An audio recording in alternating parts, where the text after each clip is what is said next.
not attempt anything you're about to see at home. We are trained professionals in a real professional wrestling ring.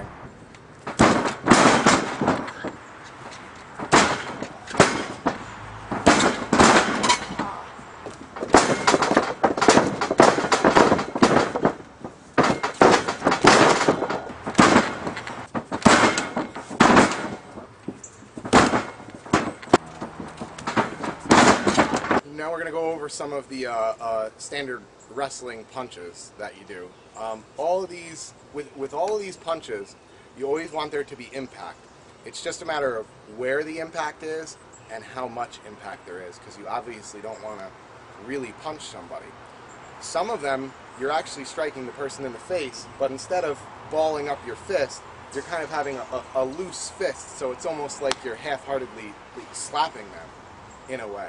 Some of them you're hitting them full force, but you're hitting them on the chest or other places, obviously, other than their face. First one we're going to go over is the forearm strike, and I mean, the name says it all. It's you're grabbing the person by the back of their head. You're coming in like you're gonna do a standard straight punch, and then right at the end of the move, you're smashing them in the chest with the meaty part of your forearm. Right? When done right, it should look something like this.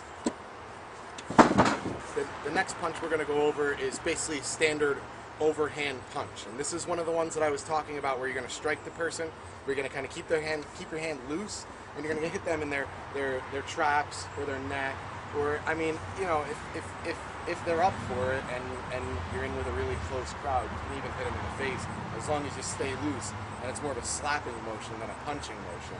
You're going to kick your arm back as far as you can, lean your whole body back, throw your entire body into it so it looks much more forceful than it is, and then big swing, come all the way around, and you're going to hit them right where their traps and the meaty part of their neck meet.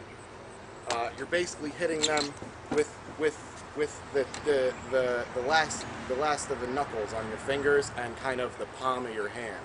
So, and like I said, it looks like you're closed-fisted, full-force punching them, but it's more like getting slapped.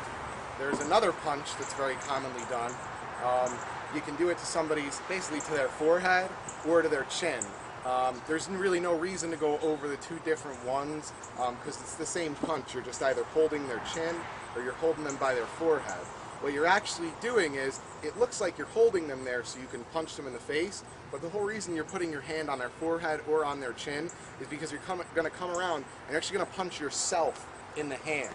This one you can put some force on it because your hand's going to absorb the impact instead of actually punching them in the face. Just make sure your aim is right so you don't knock them out. There's two different types of uppercut punches commonly used in wrestling.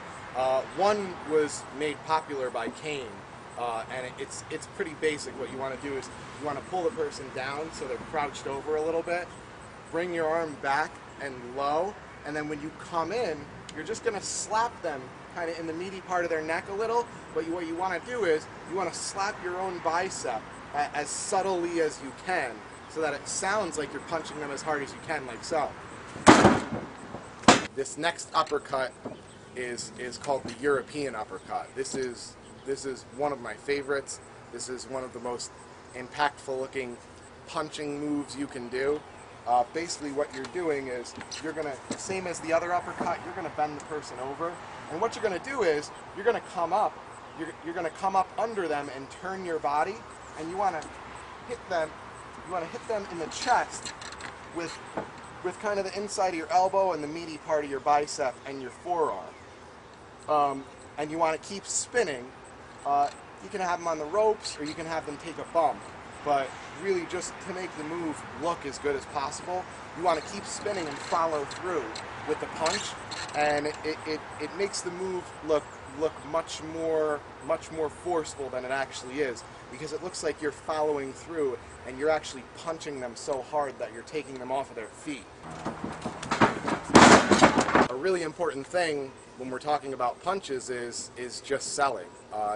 You can actually punch somebody in the face accidentally while you're wrestling. If they don't sell it, it's going to look awful. It doesn't matter how much noise it makes, it doesn't matter how well the move is done. If the person doesn't make sure, you want to make sure they're at the very least jerking their head and staggering backwards a little bit, because that's what makes it look, that's the difference between it looking like it was done well and like you really punched somebody. That's what will get people thinking, oh man, I think that he really punched him. It's all in the selling. As you can see, I can do a punch to the best of my ability, and if Keith doesn't sell it, it's gonna throw away the whole move.